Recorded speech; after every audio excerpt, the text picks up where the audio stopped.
ठीक है, तो विच प्रोसेस ऑफ थर्मोरेगुलेशन, तो वो इस तरह से वो आपसे पूछ सकता है। ठीक है, अब आगे आते हैं एवापोरेशन। देखो एवापोरेशन एक ऐसा प्रोसेस जिसमें हीट तो लॉस होगा, लेकिन कन्वर्जन ऑफ वाटर होगा टू गैस और एवापोरेशन ऑफ द स्वेट होगा। ठीक है, primary heat loss process for aqua enthusiastic is convection.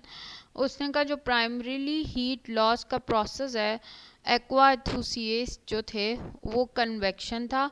और how ever in an outdoor pool hot day के अंदर, मतलब गर्म दिन और आउटडोर पूल बाहर की तरफ, घर के बाहर जो पूल्स हैं, एवापोरेशन वहाँ पर एक प्राइमरी रोल प्ले करता है हीट लॉस में। तो यहाँ पर भी एक एमसीक्यूज यहाँ से भी अराइज हो सकता है। तो प्लीज़ हर एक चीज़ को बड़ा कॉन्सेप्चुअल और बड़ा ध्यान से पढ़ना। कंडक्शन क्या है, कन्वेक्शन क्या है, रेडिएशन क्या है, और आपके पास एवापोरेशन क्या है। देखो इस इमेज में भी इन्होंने बताया हुआ है, आप इस इमेज को रख लो कि देखो ये एक फिजिकल कांटेक्ट हो रहा है कंडक्शन का। ठीक है, तो हीट ट्रांसफ़र हो रही है कन्वेंशन में फ़ैन वाली एग्जांपल, और रेडिएशन में क्या हो रहा है, कोई फिजिकल कांटेक्ट नहीं है। और एवापोरेशन में आपके पास क्या हो रहा है कि हीट लॉस हो रहा है कन्वर्जन के ज़रिए, कन्वर्जन ऑफ वाटर गैस में हो रहा है। तो वाटर क्या हो रहा है, वो गैस में कन्वर्ट हो रहा है, और एवापोरेशन ऑफ स्वेट हो रहा है। इसी तरह यहाँ पर बच्चा देखो, तो conduction is a direct transfer of heat जब एक ऑब्जेक्ट डिफरेंट टेम्परेचर के साथ कांटेक्ट में आता है। ठीक है, तो इसको हम कंडक्शन कहते हैं। ठीक है, यहाँ पर अगर मैं कहूँ कि heat is loss by steam of air, wind is cooler than body surface temperature, तो इज़ कॉल्ड द कन्वेंशन। और इसी तरह object exchange the radiation with each other and with the sky, warmer object lose heat to cooler object. ये एक इंसान पे उन्होंने सारी बता दी ताकि देखने वाला इस इमेज को दिमाग में रखे, और जब वो एमसीक्यूज बैठे सॉल्व करने के लिए तो वो उस चीज़ पे वो ना हो, मतलब कंफ्यूज ना हो। देखो एक बंदा है वो सीट के ऊपर बैठा है, उसका कांटेक्ट उस सीट के साथ हो रहा है, डायरेक्ट ट्रांसफ़र ऑफ हीट वहाँ पे उसकी बॉडी और वो सीट का जो एक सन रेस पड़ के वो जो गर्म हो रही है, वो सारा चीज़ें हैं। ठीक है, टेम्परेचर कम इनटू कांटेक्ट है।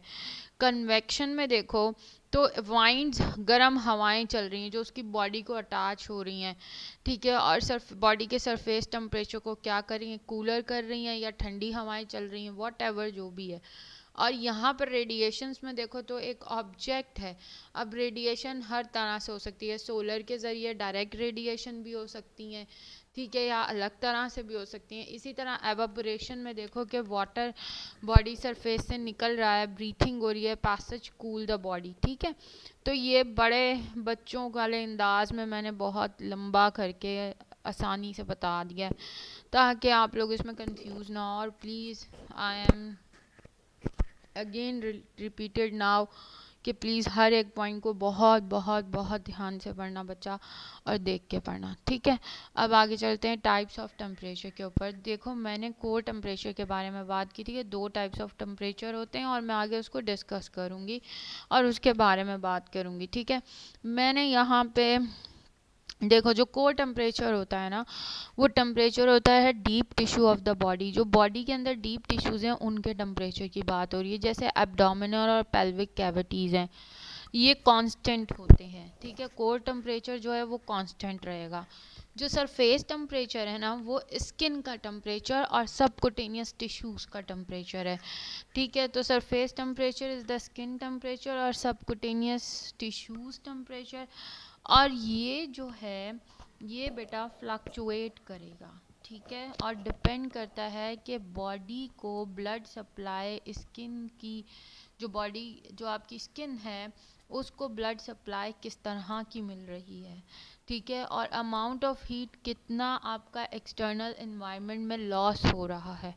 ठीक है, अब ये हमने सारी बात कर ली, हमने पीछे बात कर ली, क्या क्या बातें कर ली, बॉडी के टेम्परेचर्स की बात की। हमने कहा बॉडी टेम्परेचर 2 तरह के होते हैं, कोर और सरफेस टेम्परेचर।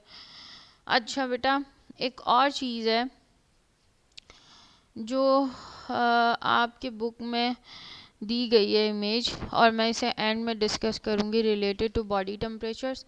अब आगे आ जाओ रेगुलेशन ऑफ बॉडी टेम्परेचर, जो कि बहुत ज़्यादा इम्पॉर्टेंट है।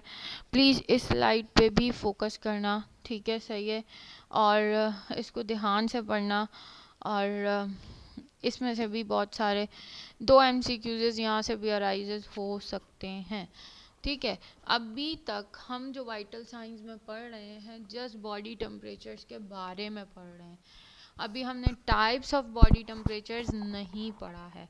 अभी हमने blood pressure, pulse, respiratory rate, oxygen saturation नहीं पढ़ा है, ठीक है। तो प्लीज़ बी पेशेंट्स, मैंने पहले भी कहा था, आराम से सुकून से इस टॉपिक को पढ़ो और ध्यान से पढ़ो। लेकिन आई promised about with you guys कि बेटा जब आप इस टॉपिक को एक दफ़ा डेप्थ में पढ़ लोगे ना, यकीन करो यकीन करो कि आप सब लोग जब इसको पढ़ लोगे तो ज़िंदगी में कहीं भी कभी भी पढ़ाना पड़े तो आपकी फिंगर टिप्स पे होगा कि हाँ ये 5 वाइटल साइन है, ये 6 वाइटल साइन है। मतलब जो डेप्थ में पढ़ता है उसकी फिंगर टिप्स पे होती है हर चीज़, ठीक है। तो प्लीज़ इसको ऐसे पढ़ो ताकि MCQs अगर कहीं से भी आए, अक्सर हम लोग ये कहते हैं ओहो ये MCQs तो हमारे कोर्स में था ही नहीं, जबकि वो हमारे कोर्स में होता है लेकिन उसने घुमा के दिया हुआ होता है, ठीक है। चलो इस स्लाइड को पढ़ते हैं। Regulation of body temperature, body temperature की रेगुलेशन के बारे में बात कर रहा है, ठीक है। अब the system that regulate the body temperature has three main parts. एक ऐसा सिस्टम जो कि बॉडी टेम्परेचर को रेगुलेट करता है, ठीक है, उसके 3 मेन पार्ट्स होते हैं, ठीक है। पहला पार्ट क्या है? सेंसर इन द पेरिफेरी और इन द कोर, ठीक है। जो सेंसर्स है ना, ठीक है, पेरिफेरी में और किस में? कोर में, ठीक है। And integrator in the hypothalamus, और जो इंटीग्रेटर होता है ना, देखो जो पेरिफेरीज होती हैं उनमें सेंसर्स हैं आपके पास, ठीक है। और जो इंटीग्रेटर है, हाइपोथैलेमस आपका इंटीग्रेटर के तौर पे काम कर रहा है बॉडी में। And effector system that adjust the production and loss of heat, और एक इफेक्टर सिस्टम होता है जो प्रोडक्शन ऑफ हीट को और लॉस ऑफ हीट को एडजस्ट करता है, ठीक है। अच्छा, आपके पास बहुत सारे सेंसर्स, बहुत सारे सेंसरी रिसेप्टर्स, देखो नीचे उसने लिखा है मोस्ट सेंसर्स और sensory receptors are in the skin. बहुत ज़्यादा सेंसर्स और सेंसरी रिसेप्टर्स स्किन के अंदर होते हैं, sorry. The skin has more receptor for cold than warmth, ठीक है। स्किन के पास ज़्यादा रिसेप्टर्स हैं cold than warmth. Therefore, skin sensors detect cold more efficiently than warm.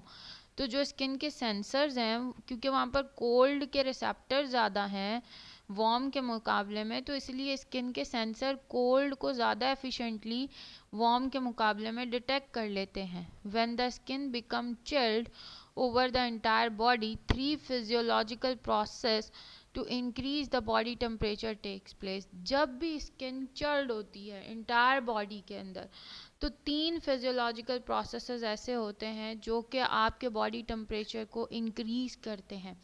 पहला ये shivering increase the heat production. Obviously हमने पीछे अभी पढ़ा कि जब भी शिवरिंग होगी तो मसल कॉन्ट्रैक्शन इनवॉलेंट्री होगा और मसल हीट प्रोडक्शन करवाएगा। तो यहाँ पर वो कह रहा है कि इसी तरह जैसे शिवरिंग आपकी हीट प्रोडक्शन को बढ़ा देता है, स्वेटिंग क्या करता है? वो इनहिबिट कर देता है कि डिक्रीज ऑफ हीट लॉस, कि हीट लॉस ना हो, ठीक है, कम हो, सही है। उसको इनहिबिट करता है कि कम हीट लॉस हो, ठीक है। वेजो कंस्ट्रक्शन डिक्रीज हीट लॉस, तो वेजो कंस्ट्रक्शन भी तो डिक्रीज हीट लॉस कर रहा है। और अगर मैं ये कहूँ कि vasodilation increase the heat loss, तो क्या सही होगा? सोचो ज़रा, पीछे चलें थोड़ा सा। ये हमने पढ़ा था blood vessels dilate, vasodilation हो रही है, heat loss resulting in heat loss to the environment, ठीक है। तो यस इट्स राइट कि vasodilation increase the heat loss, right. तो decrease the heat loss is in the vasoconstriction. अच्छा बेटा, तो इस स्लाइड में